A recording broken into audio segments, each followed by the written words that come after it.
पूछिएगा ना लॉकडाउन पे।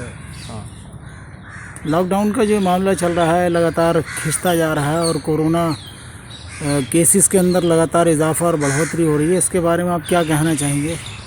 मैं इस पर यह कहना चाह रहा हूँ कि जिस तरह आदमी का रूप होता है, अफ्रीका में अलग रूप का होता है, अमेरिका में अलग रूप का होता है, फ्रांस में अलग रूप का होता है, उसी तरह वायरस का भी रूप होता है। वायरस का भी रूप है, वायरस भी अलग अलग देशों में अलग अलग तरह से फैला है।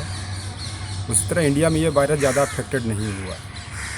जो पहला लॉकडाउन जो 22 मार्च को लगाया गया, 22 मार्च के बाद जो फर्स्ट लॉकडाउन जो चला वहाँ तक ठीक था, जो 6 अप्रैल में चला था। उसके बाद जो लॉकडाउन चला गया वो ठीक नहीं कर सकते हैं। मान लीजिए प्रधानमंत्री जी 22 मार्च को कोरोना योद्धा के लिए थाली बजवाए, तो थाली बजवाने से सच्चाई ये है कि बेरोज़गारी होती है, बेरोज़गारी आती है तो भुखमरी भी होती है।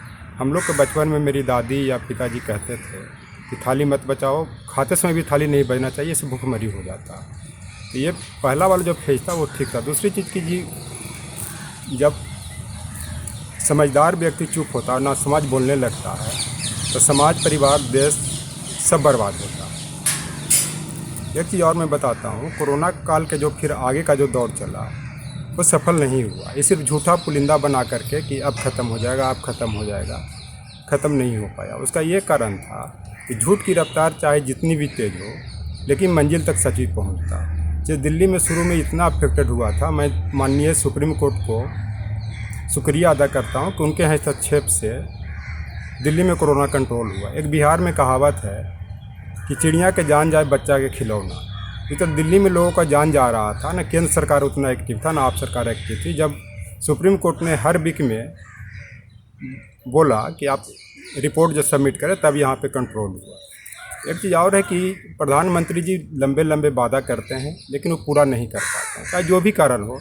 एडवाइजरी कमेटी की बात नहीं मानते हैं या आरएसएस की बात मानते हैं।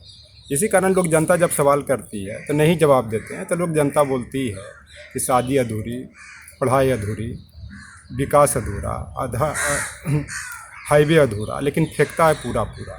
इसी तरह इनको फेंकू ही बोलता। आदमी को देते पाँव पसारिए जेते चादर हो, उतना ही बोलना चाहिए जितना हो सकता है और कंट्रोल करना चाहिए।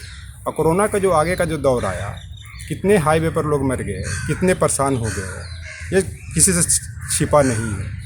इसी कारण कहा जाता है दर्द तो सबके दिलों में है, लेकिन कोई लिख रहा है, कोई पढ़ रहा है, कोई उसको चुपचाप मौन धारण करके देख रहा है। उसी कारण जब उस समय दिल्ली दंगा हो रहा था तो एक लॉकडाउन लगाने का ये भी कारण था कि दंगा फसाद का जो प्रोटेस्ट चल रहा है सीएए का, एनआरसी को समाप्त हो जाए, मतलब वो समाप्त ही हो गया।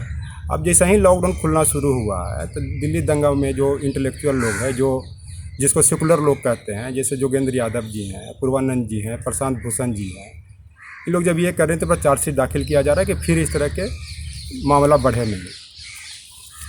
तो इसके जो बार बार जो गलतियां करते जा रहे हैं, तो गलतियां तो सुधारी जा सकती है, गलतफहमियां भी सुधारी जा सकती है, लेकिन जो सोच हो गया है गंदा, वो नहीं सुधारा जा सकता। तो नहीं, सोच किस तरीके से गंदी हो गई है? क्या किसी बदला लेने वाली राजनीति हाँ, है या कुछ विशेष? बदला लेने वाली राजनीति है। जैसे मान लिया जाए कि कांग्रेस गवर्नमेंट ने बोली थी कि मैं किसानों को स्थिति को सुधारूंगा अगर मैं सत्ता में आया था, लेकिन ये तो उल्टा कर दिया। किसान का जो बिल बना तो WTO से संबंधित था, जब वर्ल्ड ट्रेड ऑर्गेनाइजेशन से अमेरिका के दबाव में समझौता किए। अभी जो दलितों की आवाज़ दबाने के लिए जो योगी गवर्नमेंट के जो द्वारा जो किस तरह से हाथरस में जो लड़की का जो बलात्कार हुआ है, उस पर भी क्या है?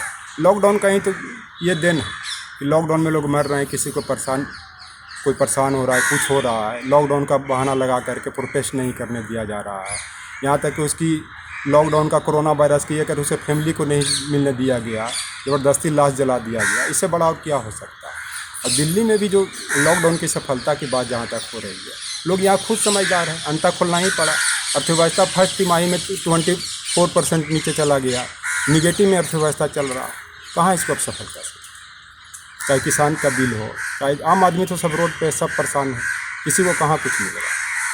तो जनता जो है उसे क्या करना चाहिए ऐसे में? जनता किस रूप से इसे देखे? जो विश्व जो है वो किस रूप से भारत को इस वक्त देख रहा है? हम तो बहुत ही तेज़ी से बढ़ती हुई, आगे बढ़ने वाली एक ग्रोइंग इकनॉमी बन रहे थे, कहला रहे थे। इन बनने से क्या हो जाए? मान लीजिए कि आप 5 ट्रिलियन कर दीजिएगा $5 ट्रिलियन कैसे कर दीजिए? आपको तो हमेशा हर चीज़ में डिफीट खा रहे हैं, चाहे जो भी बिल हो।